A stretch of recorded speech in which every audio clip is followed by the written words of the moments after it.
नमस्कार दोस्तों, आज हम एक उलझी हुई जानलेवा बीमारी के सुलझे हुए और आसान उपचार की बात करेंगे। जी हां दोस्तों, जिनको आप स्क्रीन पर देख रहे हैं यह है पद्मश्री वैद्य बालेंदु प्रकाश। जी हां दोस्तों, उत्तर प्रदेश की राजधानी लखनऊ इन्वेस्टर समिट में, आयुष की इन्वेस्टर समिट में भाग लेने के लिए वैद्य जी यहां आए हुए थे और प्रेस क्लब में वार्ता के दौरान जब वो इस पैनक्रियास की गंभीर बीमारी की जानकारी दे रहे थे तभी उनके एक मरीज यहां पर प्रेस क्लब में आ गए जिन्होंने अपना अनुभव भी साझा किया कि 2 महीने से उनका इलाज चल रहा है और अब वो काफी हद तक ठीक हैं।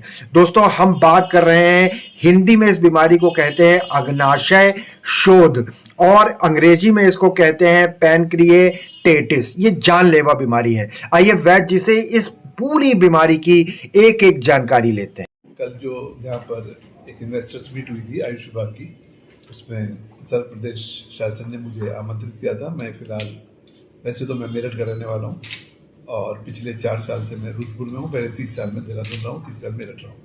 मेरे पिताजी वैद्य थे। मैं अपनी दवा बना के प्रैक्टिस करता हूँ और ख़ासियत है कि मैं अपने आंकड़े बनाता हूँ। और इसी आंकड़े में मैंने 97 में एक भारत सरकार से प्रोजेक्ट लिया था जिसमें 11 में से 11 ब्लड कैंसर मैंने ठीक किए थे ऑल इंडिया इंस्टीट्यूट में, जिसके लिए मुझे 1999 में पद्मश्री से सम्मानित किया गया। तो ये मेरा छोटा सा परिचय है, पर मैं अपनी चिकित्सा अपनी औषधि बना के रसशास्त्र करता हूँ। और आज की जो मेरी प्रेस कॉन्फ्रेंस है, इसका उद्देश्य है पैनक्रिएटाइटिस नामक रोग से आप लोगों को अवेयर कराना, क्योंकि पैनक्रिएटाइटिस के बारे में ज़्यादा जानकारी पब्लिक में नहीं है। ये एक बीमारी है जो पेट में अचानक दर्द होता है, बैक में ज़्यादा, इसके साथ उल्टी और वजन होता है। 90% में ऐसे ही होता है, पर अचानक वजन कम होना या सब कुछ करने के बाद भी अगर शुगर काबू में नहीं हो रही है तब डॉक्टर लोग इसकी जांच करके, पेट के डॉक्टर, इसको पैनक्रिएटाइटिस बोलते हैं। और उसके बाद शुरू होती है एक ज़िंदगी जिसमें दूध नहीं, पनीर नहीं, घी नहीं, मांस नहीं, तेल नहीं और उबला हुआ खाना। और कई लोग तो मेरे पास ऐसे आए जो 4-4 साल से कभी खिचड़ी खा रहे थे और उसके साथ एंजाइम्स, पर बीमारी रुकती नहीं है, बढ़ती जाती है। और अपने आंकड़ों के हिसाब से मैं बता सकता हूँ कि 92% लोग हिंदुस्तान में 10 सालों के होते इससे मर जाते हैं और जो बचते हैं उनकी भी ज़िंदगी कोई अच्छी नहीं होती है। तो ये जो दवा मेरे पिताजी ने ईजाद की थी, मैंने इसका जो आंकड़े इकट्ठे करने शुरू किए 97 से अब तक, मैंने देखा है कि 70% लोग इससे पूरी तरह मुक्त हो चुके हैं और वो पहले दिन से ही घी, दूध, मलाई सब खाने लगते हैं। मैं इसका इलाज करता हूँ और इसके ऊपर हमने साइंटिफिक स्टडी की है।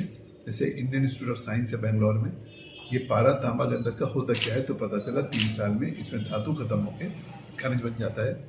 चूहों पे इसके ऊपर टॉक्सिसिटी स्टडी जो मानक है वो की गई, उसमें सेफ है। और चूहों पे ही पैनक्रिएटाइटिस पैदा करके 2 स्टडीज में देखा गया कि पैनक्रिएटाइटिस को बदलती है। अमेरिका के हवाई द्वीप पे 2019 में एक मीटिंग हुई थी जापान पैनक्रियास सोसाइटी और अमेरिकन पैनक्रियाटिक एसोसिएशन की, जहाँ पर हम अपने शोध पत्र को प्रस्तुत कर चुके हैं।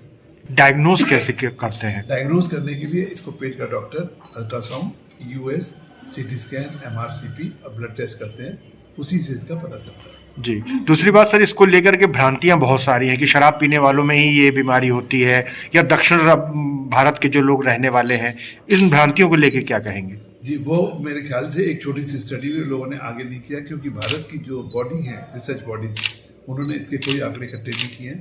परंतु हम हाथ कंगन को आरती किया, पढ़े लिखे को फारती किया। मेरे पास जो पिछले 97 से अभी तक जो मरीज आए हैं उसमें सबसे ज़्यादा है 1600 मरीजों में से 269 मरीज, 279 मरीज यूपी के हैं, उसके बाद महाराष्ट्र के हैं, उसके बाद दिल्ली के हैं। कमोबेश यही आंकड़े पिछले 10 साल से आते जा रहे हैं।